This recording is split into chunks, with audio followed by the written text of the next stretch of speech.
Okay, so I just want to thank you guys for coming back to see us at Correctional Views. As always, it's Dominique. And I let you guys know that, it wasn't just going to be me speaking this season, but I just wanted to introduce you formally to one of the dopest men I know. We met at, the famous North Carolina Agriculture and Technical State University.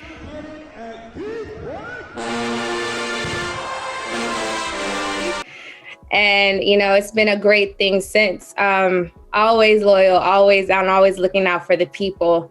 And it's actually a big reason why I do a lot of the things that I do today. But before we get into all of that, quick break, and it's only a couple seconds in. But this is just to kind of just give a better understanding before we go forward of why Marcus Bass being here today is necessary for this podcast this season, and it just provides a better understanding as we continue throughout my journey after incarceration, just understanding how my mindset developed and why I align with things the way that I do.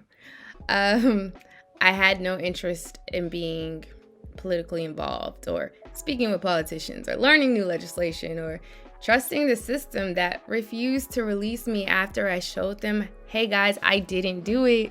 I don't trust y'all. But after I smartened up a little bit and was able to actually see different things that actually happen behind closed doors in the political world, I was like, oh, okay, because there's going to be a list of things that I'm going to demand. However, I'm going to actually need some of these people to sign off on some things. All right, got it. And there's just different ways that you have to position your fight. So, does direct action work in some stances? Absolutely. Does, teaming up and forming coalition with organizations that have a joint fight in the efforts to help individuals impacted by the system? Absolutely. However, those things alone, I do not feel and have yet to witness where they bring a system down. The system of incarceration molded to rehabilitate and eradicate crime in America doesn't exist. Rehabilitation does not exist behind the walls of prison unless a person has reached the mental capacity where they're deciding for themselves they want to change. They want to walk out of those doors differently. Example, my crime that I was charged with, aggravated assault with a deadly weapon. The car being the deadly weapon. I did not qualify for programs my entire stay in prison. My first and only program that I was placed in was reentry. That was a joke, but we're going to talk about that later. But with my alignment with Advanced Carolina, because of the conversations that I had with Marcus Bass to begin my journey with them, it kind of evolved my mindset. I started thinking, is there a way to put the mindset of an abolitionist with an individual in the political realm together to formulate new ways to eradicate this injustice called prison? There has to be, right? There has to be a new strategy that actually works. I'm just going to let him introduce himself, let you know what he does, and, talk about it. His name is Marcus. First of all, I'm excited to see what you've done with this platform, to see how you've engaged real conversations centered in an understanding of where we need to go and dealing with, a lot of what our people don't talk about enough openly. I think justice involved citizens need a space. When we talk about how we do work in liberation is grounded in this understanding of freedom. And too many times we put freedom in a box to where class, economic status on a whole nother different level, geography, a lot of things take the place in plain old truth, justice, and freedom. And for our community, a lot of us are not free up here. And the work that you're doing in this platform with A Correctional Views, I just think I'm excited to be a part of this drip. So thank you for that. I want to say hello to the audience. I know a lot of people have been listening in a lot of different segments, and I'm wondering what we about to talk about now. Why you got Bass here? Who is this guy? My name is Marcus Bass. I am a resident of North Carolina, grew up in eastern part of North Carolina, had a chance to attend North Carolina A&T where I met Dom and also met a consciousness that pulled me into an understanding of Black political power. Grew up in an area where there was not a lot of positive examples of attainment for Black people outside of sports, and really outside of just getting it out the mud, as they say in the country. And for me, I think that there are a lot of people that with the same type of breaks that other people in the community had, coming from any part of the state, they can make it. But for a lot of us, we have to go to college. Went to an HBCU. During 2008 was a part of the Obama big push to make sure Black college students in particular took hold of their power, did a lot of stuff at A&T. Hope some of it we may get into in this conversation.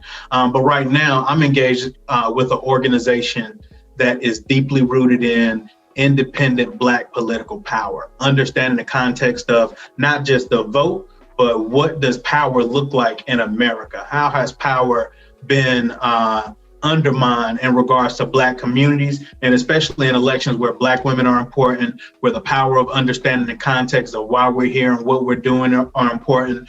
Advanced Carolina, the North Carolina Black Alliance, the organizations that I work for, really champion an understanding of building a grassroots movement that's connected to the issues, that's connected to the people, and that moves and shifts the politicians and the political landscape. So I'm pretty sure, Dom, that there's enough in that we can probably talk about, especially right now. But I want to leave the door open to however you want to start the conversation. I just wanted to start this conversation off where we started the conversation off when I came back in 2019, Bass.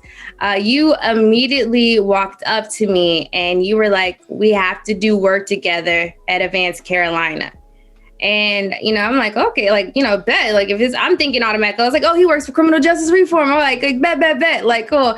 And then you're just like, you start talking about politics and policies and politicians. And the first thing I told Bass was, I'm not with the shenanigans. I said, I'm going to figure out a way to do all of this without going through politicians. And I was like, so dead about it. And I discovered that wasn't true. I just want to know, how did you discover, before we get into all the things that, kind of elevated my, intelligence to that, how did you understand getting into politics, the political side of things with these elected officials actually could shift movement? When we were at A&T, I don't know if you remember, there was every school does refund checks, every single school. So A&T was no different than any other school. The one thing that A&T was different in was how the timeline for administration of the refund checks was delayed. In some cases, students weren't getting refund checks when I was a freshman, sophomore, until 3 or 4 months after school started. Books, rent, a lot of other things. I was gonna say, I know those people were paying rent off, and a lot of things kind of got held up by that process. Now, the university had a process by which they administered them different than other campuses. I won't say it was early or late, but it was different. And so what we did was we organized the student body at the time, got a bunch of petitions, passed out to folks, got a lot of signatures, did this event called the Refund Check Rebellion. It was a campaign, really. It made it in the paper, the A&T Register. And so what we were saying was the university needs to release the refund checks, or we are going to storm the administration building. The administrative building on campus, doubt it, we were going to take it over. Wait, question, did you guys march through dorms, knocking on doors? During the election, we did a little bit of that. But it didn't have to do with the refund check? You know what? The storm, what year? Because we stormed a lot of times. 2004. 2004. Was it 04? It was they pulled somebody off the drum. No, it was 2006. It was 2006, okay. 2005, 2006. Okay. Yeah, we had somebody coming down the hall from the band. I'm like, what is this? Oh, that was Terrence J. Terrence J would do that every single year on campus. I don't know if Terrence J started it, but Terrence did it. Calvin Williams, these are SJ presidents at A&T, by the way. Every single year during the election season, they would go early in the morning with the drum line through the campus in the dorms, just pretty much doing a parade literally through the dorms, doing a dorm storm with the drum line, telling people to go vote on election day. I don't know if they still do that on campus, but I mean, it was epic. And that was something that everybody remembered. Everybody was mad, but during the day you were like, I got to go vote. And it woke me up this early. I need to go make it happen. It definitely. But no, so Antoine Lilly, want to give a shout out to him, was one of the co-conspirators in the refund check rebellion. The university actually brought us in to talk to us the day before the actual protest to see what they could do to figure out how to calm the students down. Well, we know what the answer was. Let's get the refund checks going. So they actually worked it out to where students that day, I was in the administrative building getting text messages from students saying, I got my refund check. And so it was amazing how quickly they were able to rectify the process. It taught me two things. Number one, even though you might have the right people in the right positions, they're not necessarily going to do the right thing, right? In some cases, it had been a long time since administrators had been on campus as students. They didn't know how important refund checks were. Back in the day, you hear stories about individuals walking 100 miles to go to Fayetteville to pay their tuition at Fayetteville State. It was $10. And, they would have to, sell a cow or work on the farm all day long all summer long just to get tuition. Those days are over. We have financial aid now, and that financial assistance, which is number one, money that we pay into the federal government just to get back certain assistance like federal assistance. So it's our money anyway. And the refund check is a small percentage of the entirety of what campuses make off of students. We won't get into how much money they make off of student athletes, off of the band. This is not just HBCUs, this is any institution. But to rectify a process that people had to step in for those empowered to do the right thing. So that kind of got me grounded in an understanding of it doesn't take a whole lot of money, but it takes a whole lot of people. And I think for our folks, being at an HBCU where you already think people are going to be operating in your best interest, and we still have to push them. So imagine what that looks like replicated times 1,000 on a political scene. So that kind of gave me the fire. And then on a higher level in 2008, the election of Barack Obama presented an opportunity for us to make history. And what we did. Epic. I was so excited about that. That was, I don't think you'll ever forget just like the footage of, behind the union. Well, the union at our time, because the union now is on like top level tier. And all you hear is, my president is black, my land was black. And it's like you just felt like you made it. Like how did you feel what you were doing within getting the vote? Like how did that make you feel in that moment? Did it make you feel like, okay, I can back down now? Or were you like looking for the next move after Obama came? What happened with that? I think that's important, Dom, because this past week in January, right? The first week in January, second week in January, they're inaugurating two history-making candidates. Someone of Irish descent and a black woman into the ranks of president or vice president. What's significant about that time period is that even though we realize that these individuals are not perfect, there's a lot of areas that we're going to have to push them on. There was a certain level of pride and accomplishment that was felt by individuals on Inauguration Day. That's why we saw a lot of people wearing chucks, a lot of people wearing pearls. But then at the same time, there was this heavy critique like this. Should we be celebrating this? Should we be, how should we really commemorate or pay consideration to what's at stake in the future versus what's happening right now? And that's where we were in 2008. For the first time, we had a chance, young Black people had a chance to elect a president that looked like us, right?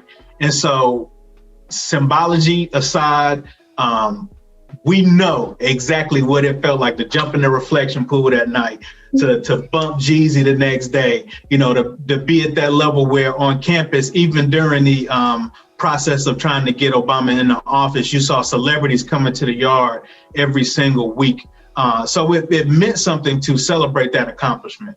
Now, a few days after that, a few weeks after that, a few months after that, and even today, we're still realizing that celebration did not mean an end all be all to the work. But at the same time, you have to acknowledge hundreds of years of struggle.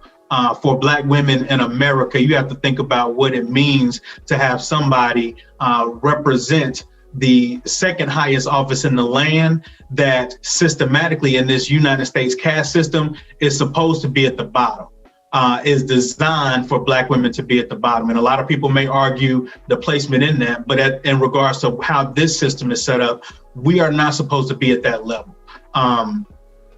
Whenever Michelle Obama had the portrait reveal and you saw the little girl looking up, gazing at the picture, we know Michelle Obama is not perfect, right? But these symbols mean something. It represents a marker. And so I think for us, that immediate celebration in 2008, we needed that.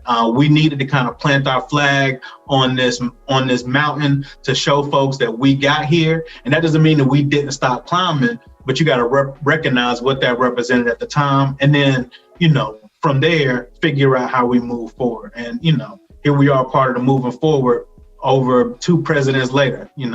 That's powerful.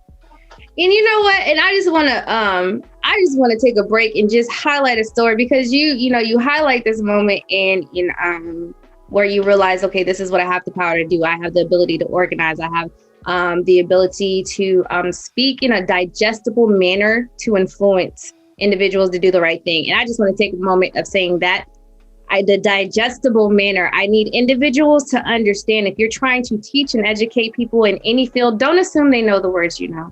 Don't assume they know the terminologies that you know. If you want them to come, start teaching them like they know absolutely nothing.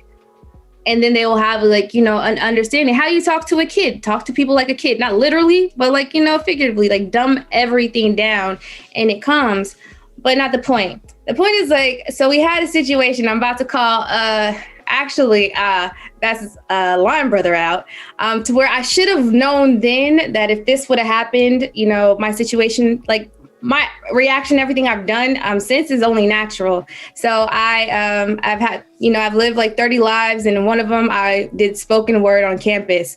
And I used to be the coordinator for Couture Productions. CP. I can't throw it up, but respect. I can. Those are good times. So they put on a event they did a spoken word show, and they were the winner wins $500. So all of everybody in Couture Word was yo, I'm a win. Because we already know each other's strengths and weaknesses. We already know what poem to put against each other. And, you had other people coming in. So it's just kind of battle of who can pull the audience the best. And I won. So, I'm feeling myself. I'm $500. All right, cool. And I didn't know Damo at the time personally, but I knew who it was, but he wasn't at the event. And I was all right, cool, whatever. So this young man, Justin Blake, walks up to me and he starts talking to me about Aggie Fest tickets. Let's go, Blake. And he was because, Blake is real good in selling anything. Blake will tell you whatever. So he's yeah, I'm going to give you some Aggie Fest tickets. And so if you don't know Aggie Fest, we have Jiho and then we have Aggie Fest. It's the spring version of, celebration coming together, uplifting A&T. But Aggie Fest at the time wasn't popping to me. And those were the times that I would waitress to make the most bread. And so I'm Blake, I'm not going to Aggie Fest, so I need my $500. And so immediately I didn't know what happened, because there was literally a flyer, $500. He starts trying to swip something and I immediately shut down. I was all right, bet. And so now I have my whole Couture Word behind me. They pissed too, because they're thinking, what if I won? Where would my $500 be? And so I'm not, I don't remember the name of the man that was in Murphy Hall, but I went there. I didn't know at the time that the gentleman was Alpha Phi Alpha. I didn't know his organization or affiliation. I didn't know Damo's journey into Alpha. I just know that y'all had on a piece of paper that I was supposed to get $500, and I'm showing you the proof. Where's my money? Let's talk about it. Like how you want to work it out. At the end of the day, ended up getting like a book voucher. Like, so it wasn't $500, but they gave me a voucher to the student. And so, I mean, it wasn't what I wanted, but it was something. But I caught heat from Damo later because of like the ties and the connections. Look, you should have ran me my money and then we wouldn't have these problems. Like, what? I'm gonna say this. When 15 years ago, right? We think we are running the world. In reality, we're not running nothing but what was printed on that paper, and that's it. No power to say nothing. So the fact that you got the book voucher, first of all, amazing. Second of all, if I'm not mistaken, that may have been Aggies and Poets, and Damo came up with that idea after me and him had a conversation whenever I went up to DC, because they were always big in poetry, the Bus Boys and Poets. Yeah. Shout out, to Bus Boys and Poets. And bringing that to Aggie Fest for that was the very first year. You were the first winner of the Aggie Fest Bus Boys and Poets. So you just broke down some history and a little janky promoter on the side of that too. You elevated that too. But that's real though. We really, and I think that elevates another reason why I wanted you to really come in and curate of the real understanding of what democratic involvement in criminal justice reform issues look like.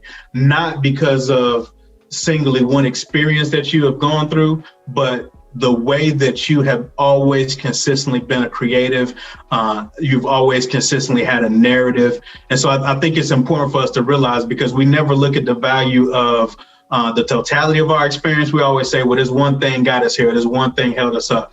But if it wasn't for that experience, if it wasn't for being a creative, all of those things built up to you being able to help support us in a very real way, be very intentional and grounded in a community that needed to be engaged in the voting rights process in such a new way in this year. So just, I know that was kind of a roundabout way to bring it all together, but that's a perfect example of why we needed you to be a part of the team in 2020.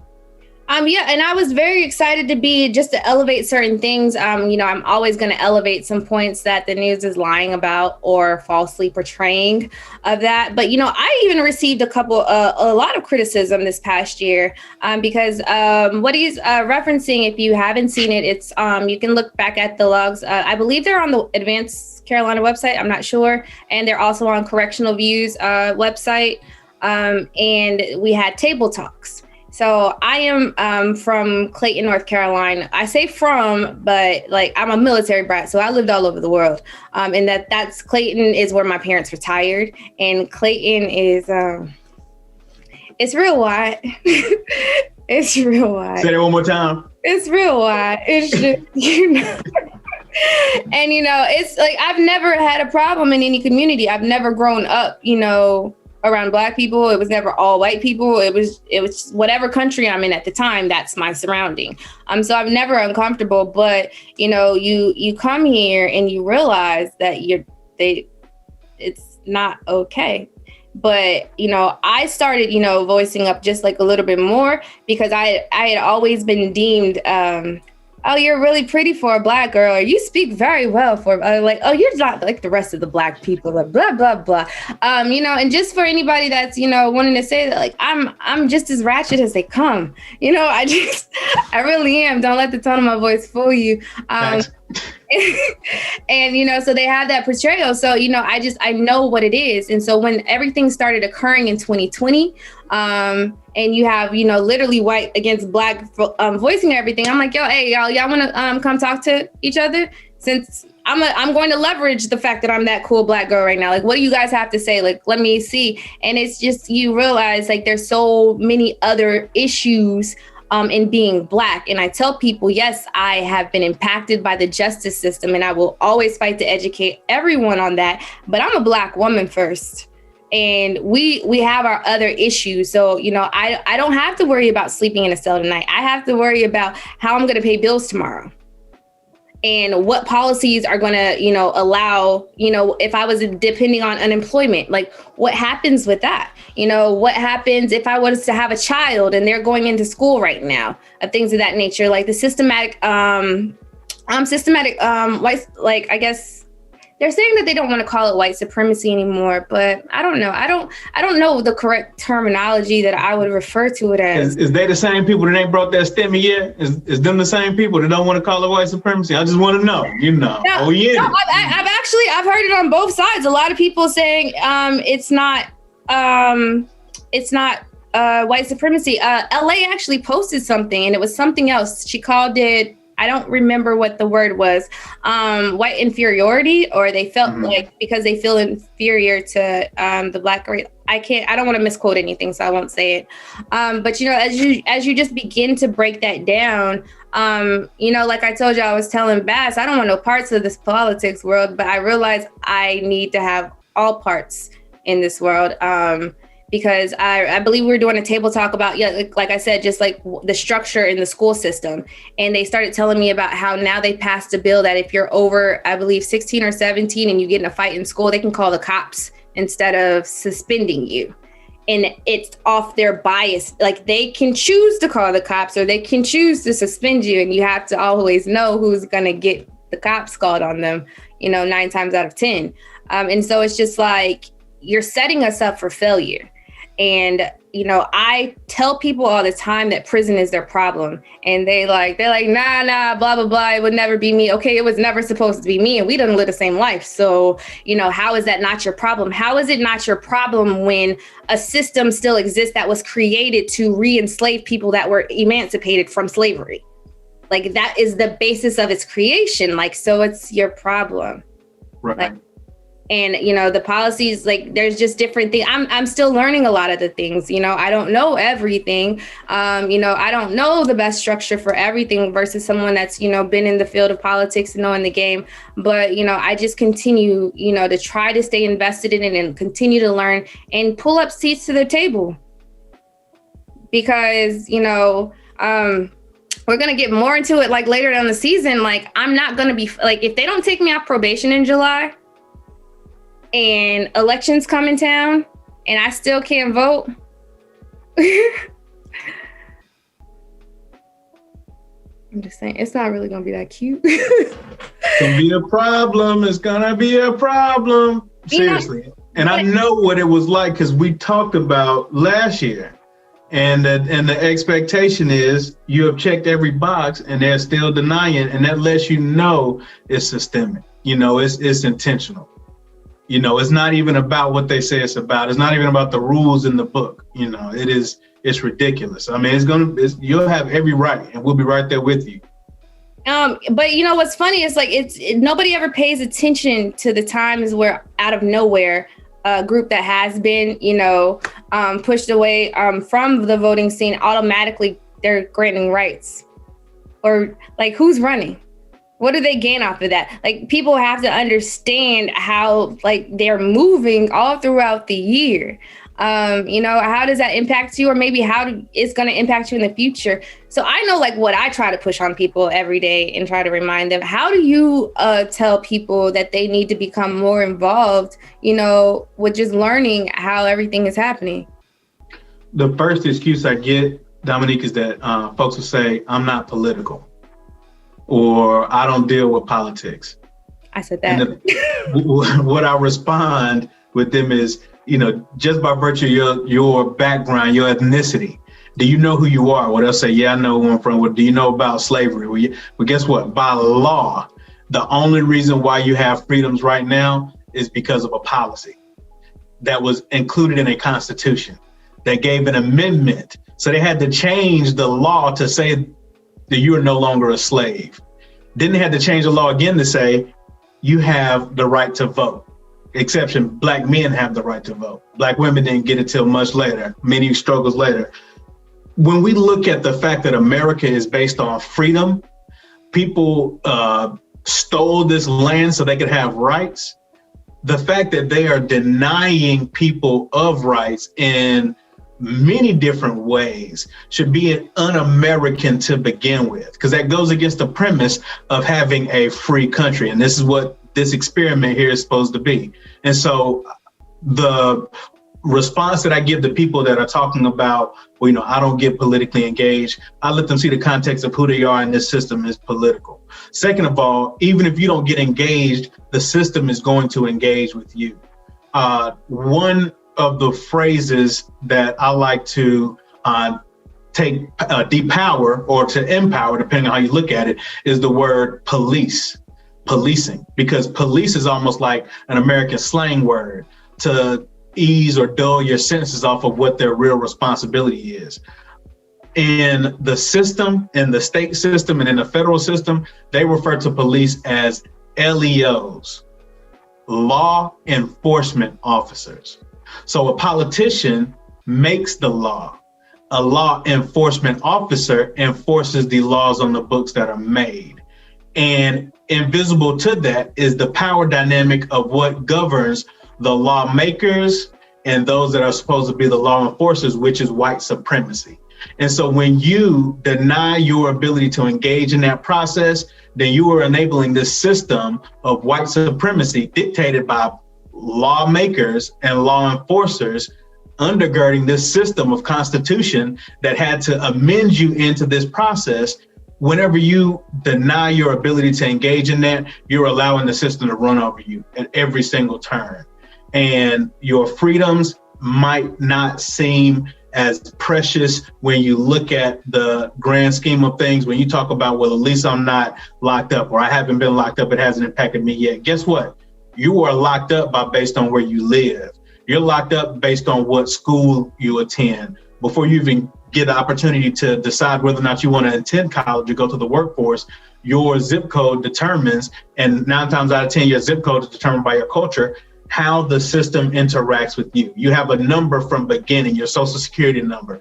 You are politicized, and if you don't engage, you're just letting the waves crash on top of you. And sooner or later, you're drowning. If you don't drown, you'll be struggling the whole time to keep your head above water. Even the most capitalist of capitalist Black people know that the system is rigged. And unless you operate against that, you're always going to be dealt a hand of cards instead of being able to pick what you play. And so that's just kind of some of the way you have to break it down. And you don't have to get into here comes a bill. You just got to let them know straight up where the power is. And at the end of the day, too, we got to realize this. Everybody's not going to engage with the system the same way. Everybody's not going to vote. The way you engage in the political process primarily is through voting, but there are a lot of other ways to be politically engaged. In the 2020 cycle, we had a lot of volunteers, registered folks to vote, engage in the process that couldn't vote because of a law or a statute or a mandate. So I'm not going to rag on somebody for participating the best way they can, but I need to make sure they understand that they are given up power when they don't go vote. Yeah, I sit back and I question individuals sometimes, and it's not judging at all, because my life before prison, my dad is like the CNN, MSNBC, like news is on in the house, in the car all the time. I was never that person to watch it with him. I don't care. So I get it. However, I also wasn't complaining about a lot of things because a lot of things weren't impacting me. And so, but now you're starting to see with Twitter and social media, people starting to complain about things that they actually have power to change. And I think the petty side of me gets annoyed with it because it's just I was gonna say a word, but I'm not going to. You could actually do something about it. You could actually go to a ballot and vote or influence anything. I don't have to. Individuals like myself, we know unless somebody gets into office with the direct intentions of assisting individuals that have been impacted, they don't have to appeal. Who cares if we're crying? We're not impacting the voting session. You're familiar with it. In North Carolina, they were trying to repeal it to where everyone that has been impacted by the system could go ahead and vote. So it was somewhere around was it? I just had so many numbers just going in my head that I've been doing too much today. and it's going to be random numbers. It's either 34 or 60,000. So that's it was bad. in the tens of thousands. Yeah. Definitely. So it was a lot of, but it was like a couple thousand, maybe a few, that were actually granted the right. So you had to be off of probation, but if you had a fine that you hadn't paid, now you were eligible to vote. And so, they did that, and it looked, to the rest of us, it didn't even look like anything. So like, granted, those people that don't have fines, like, yes, I'm so excited. But into the field of like, the officials, like, what did you just do? Nothing. Like, do you know that there were races lost by less than the number of individuals that were made eligible to vote by just this one change in the law that took the poll tax? Because really it's sad and a disgrace for a state to say that because you haven't paid money, you can't vote. Really, they shouldn't take your voting rights away regardless. I mean, I think there should be only extreme cases, and then I think that should be determined with real consideration case by case. But just because you haven't paid your money, you can't vote. And then in the end of the system, we see a Black woman lose an election by 401 votes. Yeah, that one broke my heart. Yeah, it's real. I didn't want to see it go. I was doing everything to uplift it, but I was like, I can't go. But it's just like, with that though, like, the only question is just like, if for anybody that's wondering, because a lot of times I'll tell people, oh, I'm on, I am impacted. I do not like, you guys. I no longer like using the word felon. When I first came out, I came out like, I would tell everyone, yes, I'm a felon. And it wasn't because I was proud of it. I just wanted people to remind people, look at what you've labeled me. Because the last thing you're going to think about is prison. So mine was just like, I'm saying it as a reminder, like, that's what you've put on me. However, after sitting in meetings, you're going in and listening to sheriffs and, people over like reentry councils, and you listen to all these people that have never been impacted, like, making decisions for how you about to re-enter into, society, what's best for you, the best way for you guys, like, for anyone to do it. And they keep referring to you as felons. And honestly and truthfully, the only thing I heard every time they said it was nigga. That's literally what that's like what it felt like, these felons, these niggas. And, and I had this, like, the next time I was like, can you have somebody that has been impacted by the system in your meeting right now? Can you not refer to other individuals that have my same experience as felons while I am on this call? Thank you. And, so it's just like, you have to like keep those like contextual things in mind, because it just goes everywhere. What that makes me think about too is conditioning, right? The same system that labels someone a felon to undermine their mental process is the same system that historically has limited Black folks' participation in voting. So much so to the point to where you don't even have to tell people don't open the door. They're not going to open the door because you have placed them in a conditioned state. So I think, and not everybody too, some people feel as if they're by denying or by not voting, they're waging a protest, and it has, valid place in whatever context you want to have. But when you really look at the conditioning of these labels and individuals that really should have the right to vote being denied the right to vote, you should really understand that it is very intentional, every effort to undermine somebody's ability to be empowered. And I think in this case, through democracy, right? Just as one example, and voting is just a tool. And I know you said that in several different cases. I want to reiterate that. And voting is just one tool and an entire tool chest of power. And so when we're talking about the democratic process and voting, we're not talking about voting and nothing else. We understand that the economy is important. We understand that there's a certain degree of personal responsibility, but we also understand that systemic injustice is very much so tied to the policies, and the policies are very much so tied to the people that make those. And the ballot has a very big piece in who gets elected. We're not talking about the Electoral College. We're talking about this vote where the Supreme Court justice in the state of North Carolina, a Black woman, is denied the ability to continue her role in eradicating these policies that keep people cycling in and out of the system just because 401 people did not vote. Just because we could not really get a sense of where our power lie and stop focusing on the Fox News and the CNNs and what the big, the big pundits are saying, and focus on the local power that could be had and how many more people could be released if we kept her in for another 4 years. So we get conditioned, and even to our best of our ability, it's in more ways than one. Dom. It really is. Just want to quick shout out to my friend and partner, Alan Holmes.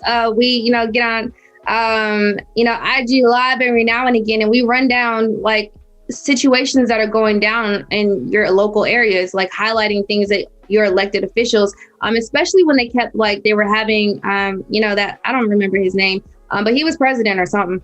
So when the news was covering that and people are getting distracted and Trump. So me and Alan, we were we have to keep reminding people, okay, it's cool. It's, presidential election, but you guys were just cussing out DAs last year. Is yours running? And do you know who he is and what he does?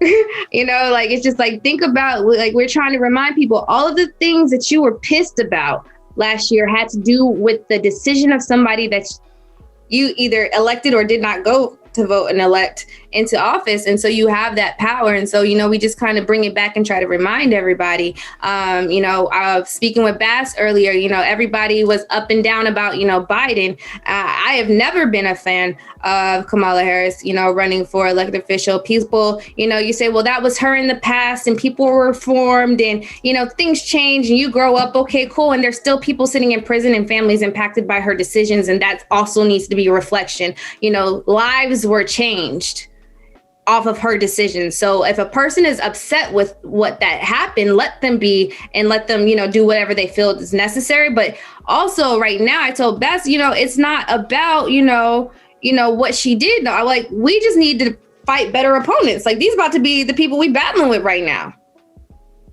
So who do you want to battle with? Do you want to battle with that other guy or do you want to battle with him and, Harris? So what are you going to do with that? And you have to think about that with your DAs. Is this something, if something comes up that the DA is over, will they be able to handle it? If you have somebody that is a family member that is incarcerated, do you know who your governor is and what stance is he stands on, how you can reach him? Is he, what's going to go? Are they fighting for pardons? Are you trying to get, them out of prison, anything. The president doesn't have anything to do with that. The president, when he's signing all of those pardons and it sounds like this huge, 2,000 people got out of prison and, he's just helping all these people. He's not. He's helping individuals in federal prisons. Quick check.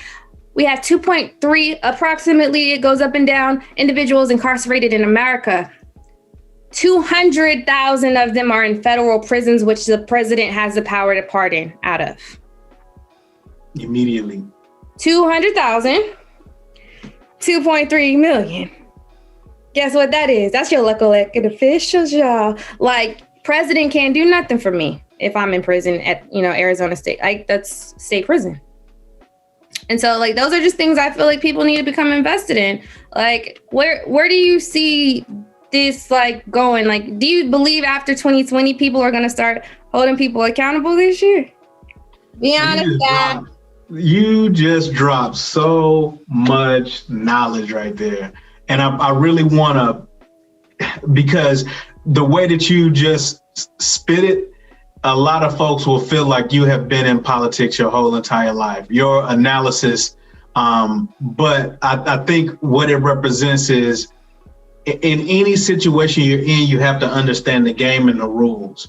And you have finally understood that you don't have to be a political professional or run for office. You just got to know the rules. Right now, people are buying all types of altcoins and all different types of stocks and investments. And you can go in there with, your little $100 and, get lucky. But if you don't understand the rules of the game, you're really wasting your time and you're wasting your money. And so it doesn't mean that you have to know every single Fortune 500 company, but you got to know the ins and outs. Politics is the exact same way, and it doesn't take long for somebody to get up to speed. Now, you're not going to be able to spit it the way Tom just spit it, but I think there is some type of engagement that we have to have. You got to know, I need to go to this website to get this type of information, or I need to talk to this person to get this plug in so I can figure out how this siphons up. I got to follow a bill all the way through and see what this thing is, because number one, the game is not hard, because the people that have been playing it have not been as smart as we think. They have had this understanding that they were losing power, and the only way they regain power is by minimizing everybody else. And so they created rules to where all they had to do is push this level, that level, and keep you from voting, and that's it. So I mean, I want to pause and just reflect on the way you just analyzed very intimately the political piece, because that's, everybody has to get in where we fit in and learn this game. Do we need to get new people in office? Yes. Do we need to get some of these folks that are in office more accountable to us? Yes. One of the things that made me upset immediately after the election, people looked at Georgia and they saw the runoff that Warnock had to go through, and immediately people started attacking the young protesters, people that have been in the streets really since the past 10 years over the movement for Black Lives, speaking specifically saying that the defund the police statement was what undermined the election overall. This is before the election was even called for Joe Biden.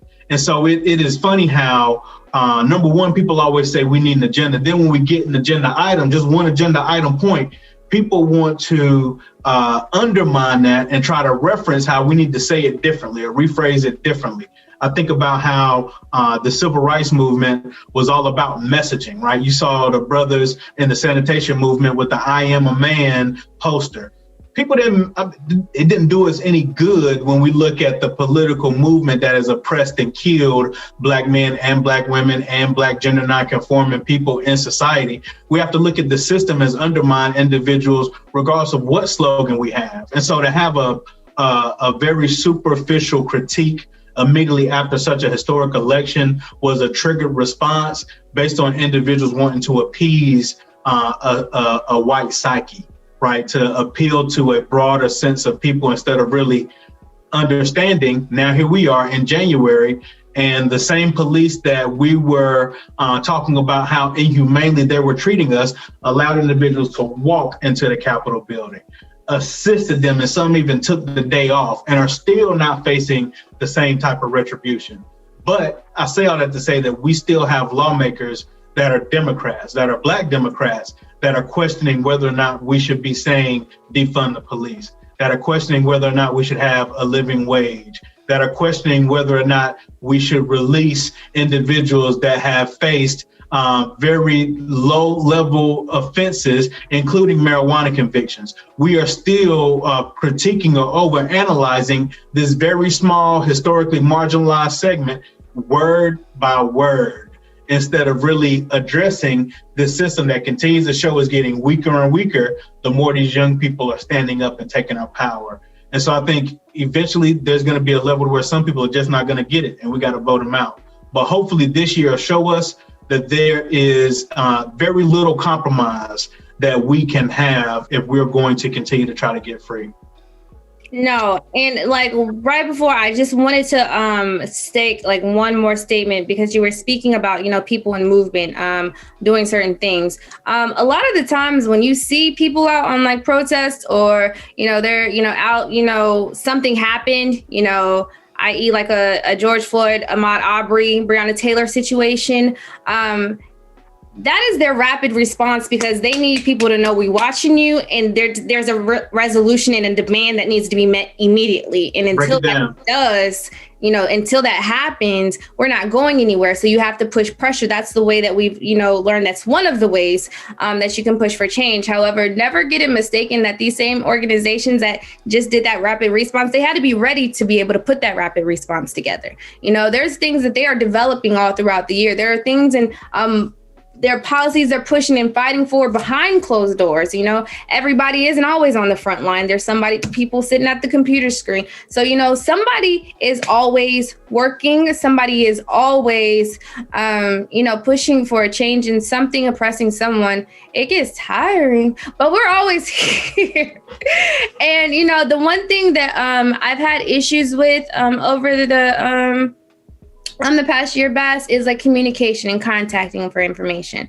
I get a lot of people in my Instagram DMs, Facebook messages, be it, you know, referred to a couple times or just finding me with whatever hashtag or however they find me. And I'm the first person that they've talked to. Like, they've reached out to every other organization. Nobody's talking to them. Bass knows my story with, you know, organizations assisting those that are impacted in the system. I'm not a fan of it in North Carolina, you know, but we won't get into no names. And, you know, I'm just trying to figure out where they at. But I know that, you know, I just want to, you know, they know that, you know, I'll answer. Well, they don't know that, but you know, I answer the phone and they get excited. Like, oh my God, you're the first person to answer the phone. Oh my God, you know, blah, blah, blah, blah, blah. And, you know, and I give them as much information as I can. I point them to the best, you know, people that I can. You know, I'm looking to expand that, you know, and, you know, create more funding in the future so I can, you know, have something more solid for that. Because I believe somebody should be there for you to be accessible to. But, you know, with all the information that Bass is, you know, providing us with this, you know, he's telling you about, you know, Advance, he's telling you about NC Black Alliance. Like, how do people, if they're listening right now and they're just like, okay, I've been impacted or I haven't been impacted, but okay, I should do that. Like, how do they get involved or how do they reach out to like organizations like that? So every single city has some type of organization that you can get involved in. And I wish that we were at a point where the Black Alliance in Advanced Carolina had offices set up in every single county, but we don't. What we like to do is set up pathways to reach us or leave pathways to other organizations. Strong case in point. At the end of the day, you're going to have to wrestle through these different organizations sometimes to get assistance, and that's not a good thing.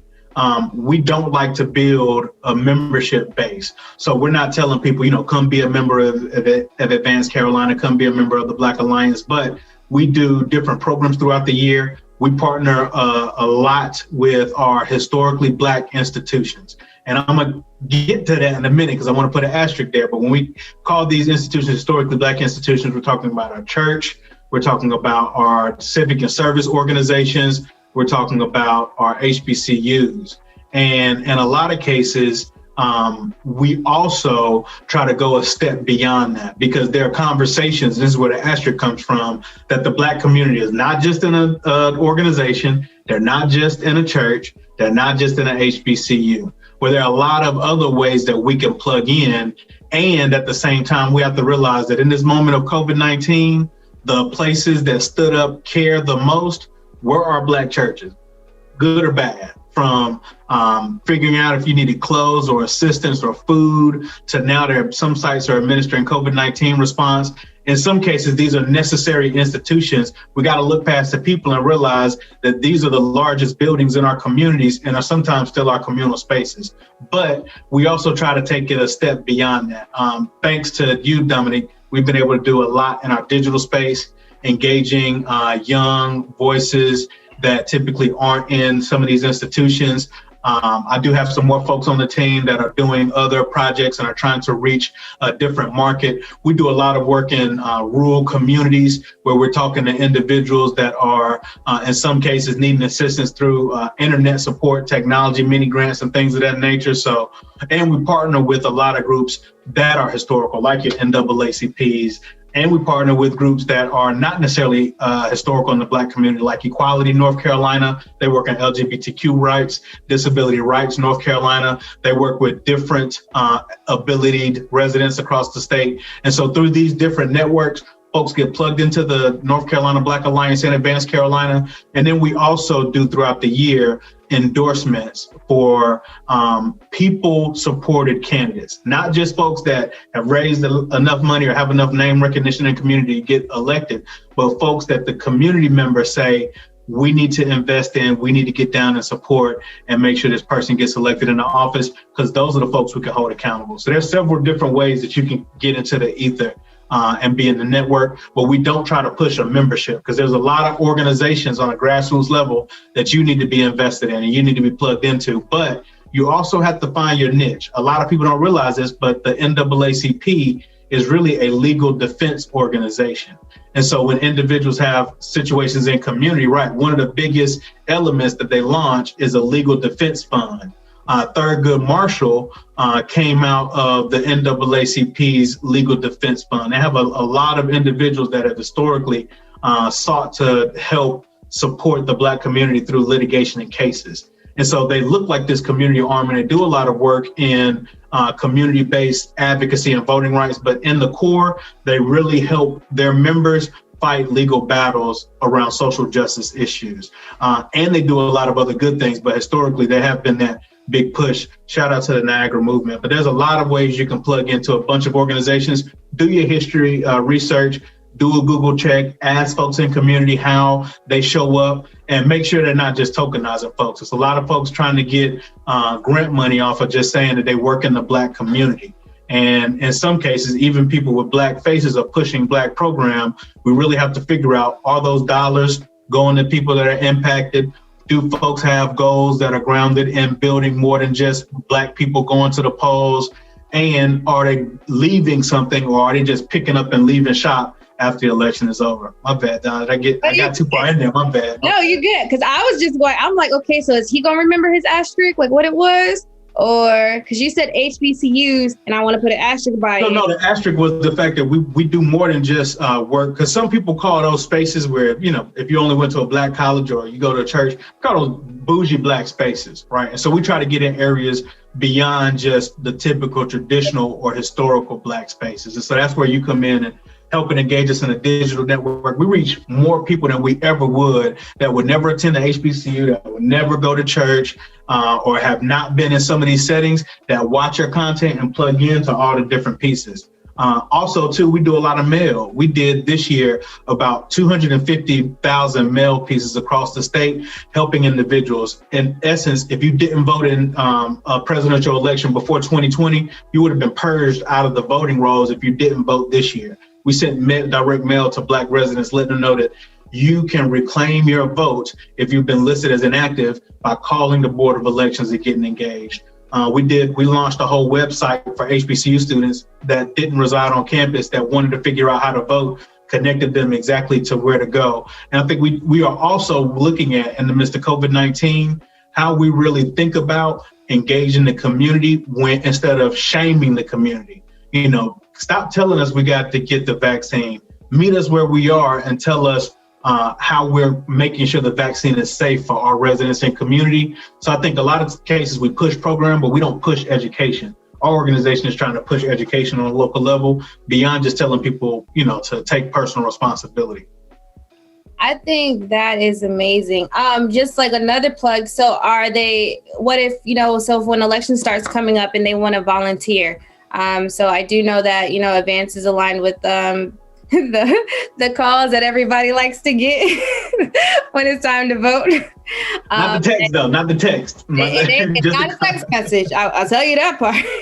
But yeah, they do calls. I believe. Do you guys do, what is it called? Canvassing? Are you a part of that as well?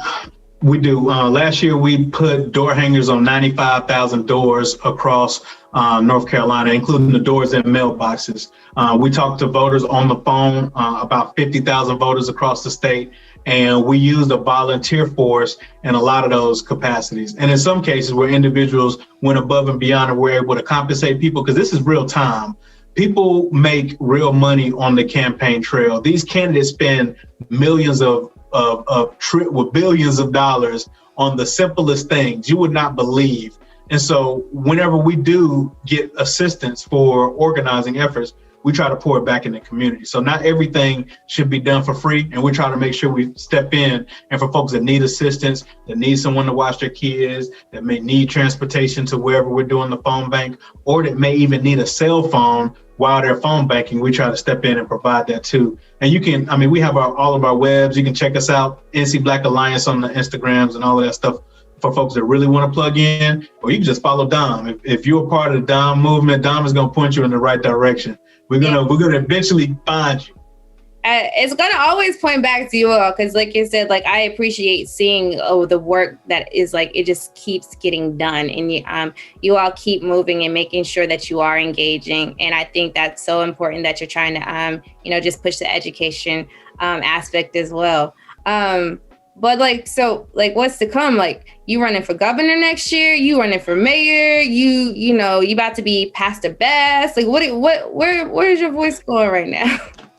Staying black, keeping my black wife happy, trying to be a responsible, respectable black contributor to society. And I think for me, I think a lot of people jump into the political scene too early, right? You bite the bug, or so many people tell you speak so well, and then all of a sudden you want to jump in there.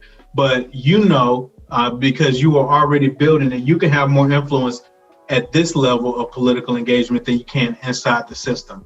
I think about the 8 years Obama was in office, and every excuse out of the window we heard for why he couldn't just be the black president. Well, guess what? We are a black organization. If I want to help the black community, there's no better way for me to do that than by being where I'm at, figuring out how to facilitate more relationships with good creatives and curators like yourself to be in fellowship with us. And then on the back end, make sure that we are building a mechanism to when, Goodman for 28 decides to come around. Don't you toss this back over here. We can make sure we got you. Was that you? That's no. You pulled me into the space to learn and educate on it. I don't know if I could say, my face expressions like. But I do think that's good. You highlighted the fact, like you talk about, Obama, he's not, acting like the black president. Who did you vote into your elected offices in your community that actually have impact to vote against him and things? That's what you need to be mad about. How did they vote? Let's talk about it. I do have a question for you though, Dom. Okay.